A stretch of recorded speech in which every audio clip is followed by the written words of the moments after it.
Buenas tardes, nosotros somos el grupo Submaco de la clase de Materiales de Construcción de la Universidad Nacional Autónoma de Honduras. El día de hoy hablaremos sobre lo que es etringita secundaria y en específico sobre la evaluación de factores que afectan la aparición de etringita secundaria como simulación del envejecimiento de mezclas de concreto y su papel dentro de los procesos de expansión y agrietamiento. Como todos sabemos, el concreto es uno de los materiales más utilizados a nivel mundial y se utiliza para distintos fines. Es reconocido por su dureza y su resistencia a distintos esfuerzos mecánicos. Está formado por lo que es agregados tanto finos como gruesos, cemento, agua y en muchos casos aditivos. La calidad del concreto depende de la calidad de cada uno de estos componentes y de la cantidad. En el concreto se desarrollan una serie de reacciones químicas que producen ciertos fenómenos. Uno de los más notables es del que hablaremos en toda la presentación, que es etringita secundaria. Este consiste en la expansión de la matriz del concreto, lo que provoca un agrietamiento y fisuras del mismo. Ahora hablaremos de lo que es la formación de la etringita. La etringita es un mineral producto de la reacción de hidratación del aluminato tricálcico en presencia de yeso, ambos componentes del cemento Portland.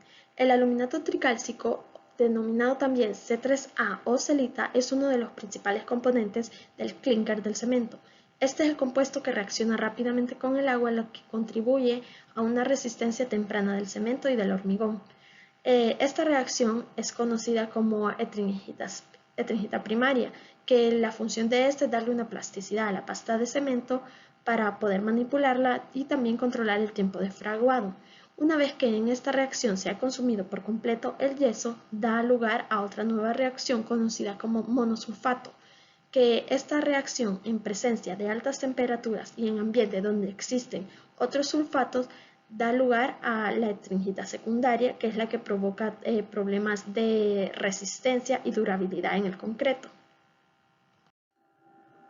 A medida se va cristalizando este mineral, va llenando los poros o espacios vacíos del concreto. Una vez que no tiene el espacio suficiente para acomodarse, este genera una expansión no controlada y por lo tanto se deteriora el concreto y se forman grietas y fisuras.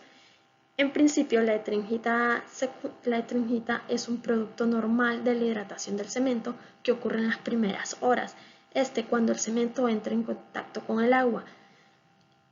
Cuando es concreto que es compuesto por agregados, este desaparece a los 28 días de hidratación. El término etringita secundaria entonces se refiere cuando después de estos 28 días de hidratación persiste este compuesto con la misma composición química, que este es el que representa un riesgo para el concreto, ya que este es el que genera las grietas y las fisuras en el mismo. A continuación daremos una explicación sobre el procedimiento que se llevó a cabo para desarrollar las muestras a las que se les realizarán las respectivas pruebas o experimentos. Para comenzar se lleva a cabo la elaboración de mezclas de concreto. Para estas fue necesario caracterizar los cementos. Se utilizaron cementos tipo A y B basados en su contenido de C3A o aluminato tricálcico. En la tabla que se muestra podemos observar la composición de ambos cementos, haciendo énfasis en que el cemento B es bajo en C3A, es decir, aluminato tricálcico que contiene un 6%, mientras que el cemento A es alto en C3A con un 11%. En esta se detallan también otros compuestos que contienen cada uno de los cementos, como trióxido de aluminato, trióxido de azufre, dióxido de sodio y dióxido de potasio. Una vez determinados los tipos de cemento a utilizar, que en este caso utilizarán cemento A y B, ambos basados en su contenido de aluminato tricálcico o C3A, se procede a diseñar los tipos de mezcla. Debido a que la etringita secundaria aparece en un lapso de tiempo de entre 6 meses y 2 años, se decidió utilizar en este caso un curado acelerado para agilizar la hidratación, para poder evaluar la aparición de etringita secundaria en un corto lapso de tiempo, si en dado caso apareciera este fenómeno. Aquí podemos observar que en 3 de las muestras se utilizó un curado acelerado, como podemos ver en la muestra 1, en la muestra 3 y en la muestra 4. Igualmente, en la muestra 4 observamos que utilizaron un tipo de aditivo. Para finalizar, se lleva a cabo lo que es la preparación de la mezcla. En este se sigue el procedimiento mostrado en el diagrama y se emplea una relación agua agregado de 0.4 en volumen. Para iniciar en el diagrama se hace la mezcla agregado más cemento y se revisa que quede homogéneo. Luego se le va agregando agua y se va mezclando y se deja reposar. Luego se hace la prueba de revenimiento. Esta se realiza para determinar la consistencia de la mezcla, es decir, la fluidez del concreto. Para esta se determina realizando un ensayo que consiste en llenar un cilindro con concreto en 3 capas, y en cada una de estas capas se le agregan unos golpes, aproximadamente 25 golpes con una varilla, y cuando se ha llenado por completo se enrasa y se le quita el molde. La diferencia de altura entre el molde, entre la superficie del molde y la superficie de la mezcla una vez asentada porque se ha retirado el molde es lo que se le conoce como revenimiento, y esta es en base a la consistencia de la mezcla de concreto. Luego se coloca en moldes el concreto y se cubre por 24 horas.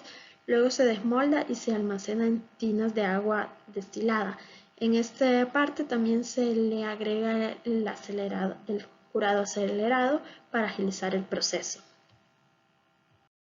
Y para continuar, vamos a hablar acerca de cada uno de los 3 ensayos que fueron utilizados: análisis térmico diferencial, refracción de rayos X y microscopía electrónica de barrido.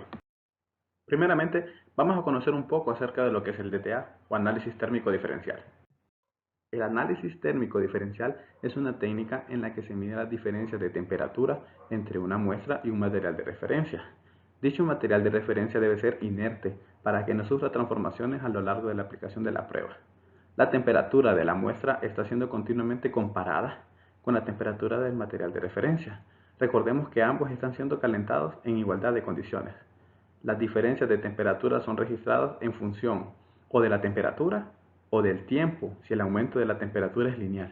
En dicha técnica, los efectos de calor son asociados a cambios físicos o químicos, los cuales son registrados en termogramas como el que podemos observar en la figura. En dicha figura, en dicha gráfica, se observan unos picos. Estos picos son los cambios de los que hemos estado hablando. Dichos cambios son atribuidos a procesos endotérmicos o exotérmicos, los cuales están asociados a transiciones. Estas transiciones pueden ser fusión, ebullición, sublimación, inversiones de estructuras cristalinas o fenómenos químicos. Al instrumento utilizado se le denomina analizador térmico diferencial y consta de un bloque portamuestras para la muestra y el material de referencia y un horno o dispositivo calefactor con sensor de temperatura. Esto es lo que podemos observar a la derecha de la imagen. A la izquierda podemos observar un programador de temperatura con sistema de control, un dispositivo para registro, un controlador de la atmósfera y otro para enfriamiento. Ahora, en concreto se pueden citar las siguientes aplicaciones: estudio de descomposición y estabilidad térmica, estudios composicionales, determinación de la pureza de un material, determinación de contenido de humedad o de material volátil y estudios de gasificación de muestras. Vamos a describir un poco el esquema del análisis térmico diferencial. Dicho sistema consta de un bloque metálico, que al igual que el material de referencia, este no debe de sufrir transformaciones en el intervalo de temperaturas que vamos a estudiar. En la figura podemos observar M y R. M representa la muestra que estamos estudiando y R el material de referencia. Sobre R se colocará un termopar, el cual nos va a indicar la temperatura del material de referencia en todo momento. Y sobre la muestra se colocará un termopar con la diferencia de que este termopar nos va a indicar la diferencia de temperatura con la ecuación que podemos observar: diferencia de temperatura igual a TR menos TM, en donde TR es la temperatura que nos indica el termopar del material de referencia y TM es la temperatura de la muestra. Vamos a analizar los resultados que nos podría dar un termograma. Si al principio la muestra no sufre ninguna transformación y la energía suministrada por el horno está siendo utilizada únicamente para elevar la temperatura tanto del material de referencia como de la muestra, entonces no existe una diferencia de temperatura y la gráfica tiene un comportamiento lineal, como observamos en el trayecto A. Pero si en algún momento existe dicha transformación, entonces la energía suministrada por el horno va a ser utilizada para dicha transformación y no para elevar la temperatura. Si observamos en la figura, en la primera parte tenemos una curva ascendente. Esto es referente a un proceso endotérmico debido a que hay una absorción de energía. Caso contrario, en la siguiente etapa de la curva, una curva descendente. Esto se debe a un proceso exotérmico debido a que hay desprendimiento de energía. A continuación, vamos a seguir aprendiendo un poco más de los ensayos utilizados con mis compañeros. Buenos días, buenas tardes o buenas noches, compañeros, conforme a la hora que esté viendo este video.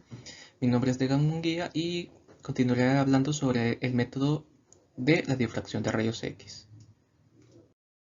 Entonces, el método de la difracción de rayos X es una de las técnicas más eficaces para el análisis cualitativo y cuantitativo de fases cristalinas de cualquier tipo de material, ya sea uno sintético o uno natural. Es importante recalcar que este método es empleado solo cuando hay presencia de cristales. ¿Por qué? Porque los cristales tienen la peculiaridad de tener una estructura ordenada como se ve en la imagen de aquí. Cada uno de estos representa un átomo, entonces a nivel molecular se nota que están ubicados de manera ordenada. Entonces, para que este método sea aplicado y se tengan resultados coherentes y correctos, pues tiene que cumplirse con eso de que deben ser materiales con presencia de cristales.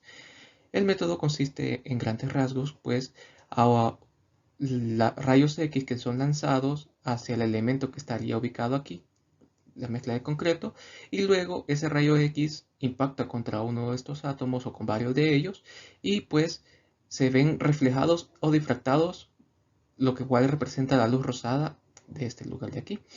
Entonces, este ángulo con el que ingresa aquí el rayos X con el que se lanza y el ángulo con el que se recibe el reflejado es el mismo ángulo. Se tiene que cumplir, o bueno, para la práctica, se hace esto con diferentes ángulos. Es decir, que este dispositivo que los lanza, pues, va descendiendo. Y conforme va descendiendo, también la máquina va rotando hasta completar un giro de 180 grados. Entonces, explicando un poco más acerca de cómo funciona esto, esta técnica es idónea para saber si un hormigón es de cemento luminoso, ya que tanto sus compuestos anhídridos como la mayor parte de sus productos de hidratación y carbonatación son policristalinos, lo que significa que ser irradiados por un rayo X experimentan fenómenos de difracción o de reflejo. Entonces, habíamos hablado de que los rayos X son lanzados, impactan contra los átomos y estos rayos X que impactan aquí pues son difractados o reflejados hacia el ente receptor. Habíamos dicho que, si se fijan, este ángulo con el que entra aquí es distinto a este ángulo que está acá. Y entonces, dependiendo del ángulo con el que entre, pues puede que solo impacte a uno de los átomos o a varios de ellos. Entonces, este método es importante que la forma en que impacten los rayos X sean de manera constructiva, que haya una interferencia constructiva, como la imagen de aquí. Es decir, que a la hora de que impacten, las ondas, estas, al salir, sumen en amplitud a la onda original, que es lo que vemos aquí. Con esta onda ingresa y con esta onda sale, porque esta amplitud es la suma de varias ondas que impactan en varios átomos. Por eso en esta imagen de aquí, con este ángulo, vemos que impacta en varios átomos y eso hace que esta onda y con las demás ondas que impacten, pues se sumen y crezca la amplitud de la onda. En este caso, si vemos aquí, quizás, muy probablemente lo que pasó aquí es que solo uno de los rayos X impactó contra los átomos y se reflejó en el ángulo requerido solo uno de ellos, por eso la amplitud no cambió, pero nunca puede ser que la amplitud se decrezca o que sea plana, digamos en un caso de que sea destructiva, como la que vemos aquí. En el caso de que sea destructiva, pues lo que sucede es que las fases de las ondas se interceptan, es decir, si ven una fase está en su punto máximo y otra fase está en su punto mínimo. Esto lo que hace es que la amplitud se haga cero, como la línea que vemos recta ahí. Entonces ahí no estamos recibiendo los resultados deseados.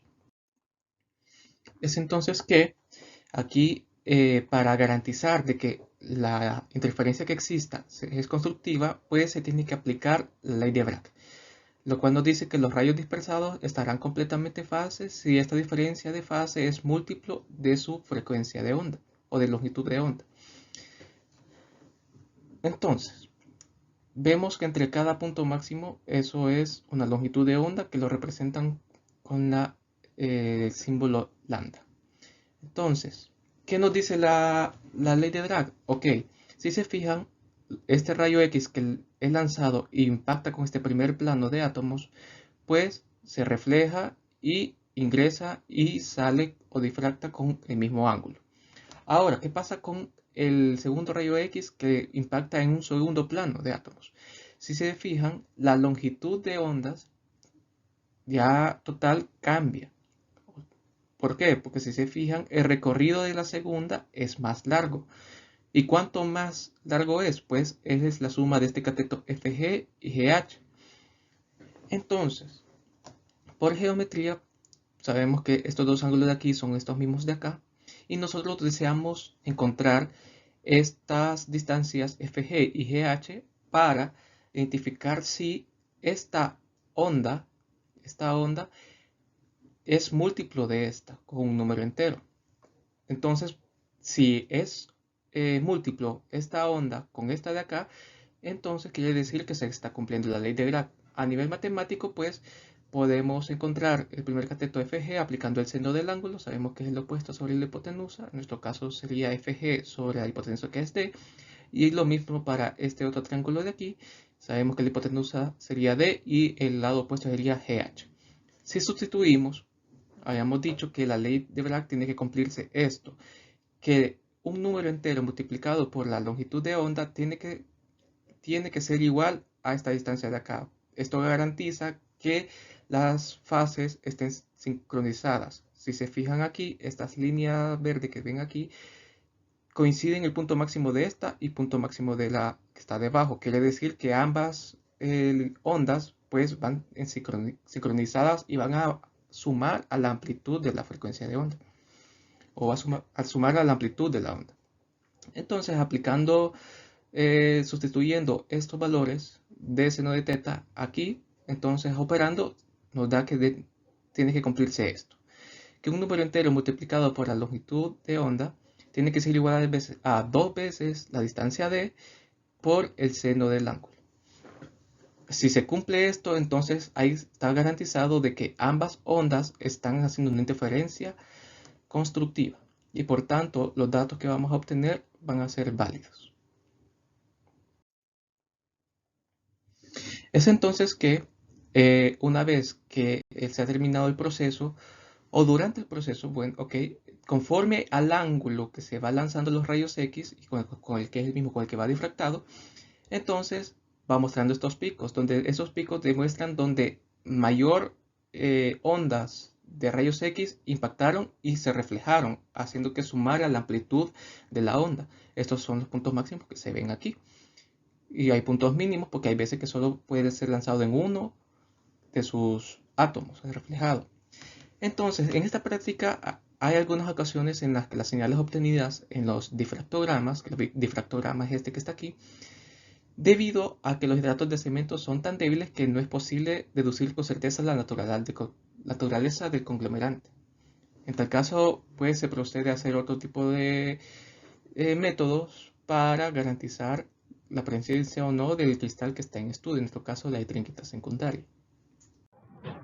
Buenas, mi nombre es Marcos Varela y ahora le voy a seguir añadiendo un poquito más de información acerca del método de la microscopía electrónica de barrido. Esta es realizada mediante un microscopio que en sus siglas en inglés es conocido como el SEM, que es el Scanning Electronic Microscope, o en español también es conocido como el MEB, que significa microscopio electrónico de barrido. Este es un microscopio electrónico que es capaz de producir imágenes de alta resolución. Su método consiste como en el mapeo de las imágenes a una alta resolución y una mejor visualización. Esta microscopía electrónica de barrido permite conocer una mejor morfología superficial de la muestra a través de electrones secundarios. Así también podemos obtener información sobre la composición, analizando los electrones retroexpresados y los rayos X emitidos. De esta manera disponer de una caracterización de un análisis completo de la muestra. También se habla de que es aquella que utiliza un haz de electrones en lugar de un haz de luz para formar imágenes. Como ya les había dicho, también se dice que la preparación de las muestras es relativamente fácil, pues la mayoría de estas pruebas solo requieren de que sean conductoras. Generalmente se exige que la materia y el material sean conductoras, entonces estas son apoyadas, o por decirlo así, en la superficie se les añade un mineral conductor, que el mineral conductor por excelencia es el oro. También se utiliza el carbón, y por ese motivo es que se dice que estas pruebas llegan a ser en cierto sentido muy elevados el costo, el precio.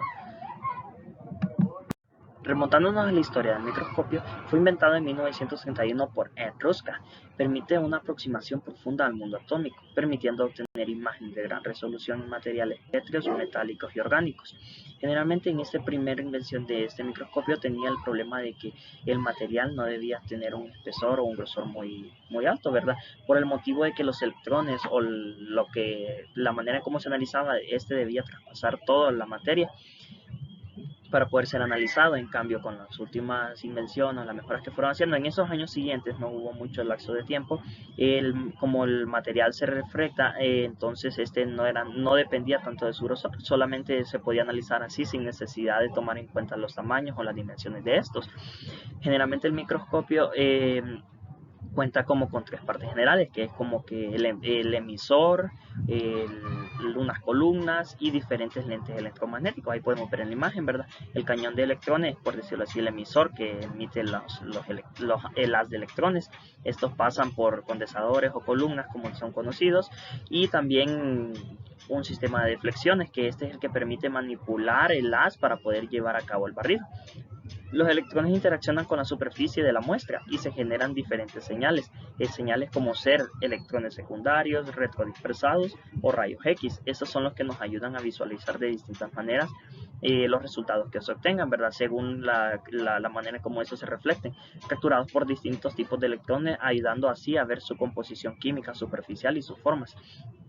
Estos barridos se van haciendo, ¿verdad? Y en la manera en cuando uno analiza, ve los resultados, cuando mayor es un número atómico, mayor generan brillo en las imágenes resultantes que se obtienen al final de estas pruebas. Hoy en día, los campos en los que puede ser utilizado este microscopio son muchos. Entre los principales áreas de aplicación de esta técnica se puede mencionar la geología, el estudio de los materiales, la metalurgia, la arqueología y los controles de calidad. En la geología, pues generalmente es para el estudio morfológico y estructural de las muestras que se analicen, el estudio de los materiales, la caracterización microestructural de los materiales. También se puede hablar de manera general la identificación del tipo de degradación que un material pueda tener, como fatiga, corrosiones, fragilización, etcétera, todo ese tipo, ¿verdad? Y en la metalurgia, pues controles de calidad y estudio de fatiga de materiales, características texturales de los materiales también, las análisis de fracturas, en todo este tipo de cosas. Y en la arqueología y la paleontología, pues la caracterización de aspectos morfológicos. Y ya en el control de calidad, pues ustedes saben que el material que utilicemos, el material pues entre una mejor calidad siempre va a ser mejor, ¿verdad? Entonces en este campo el microscopio electrónico de barrido es de gran utilidad para el seguimiento morfológico de procesos y su aplicación en el control de calidad en el producto de uso y de sus consumos.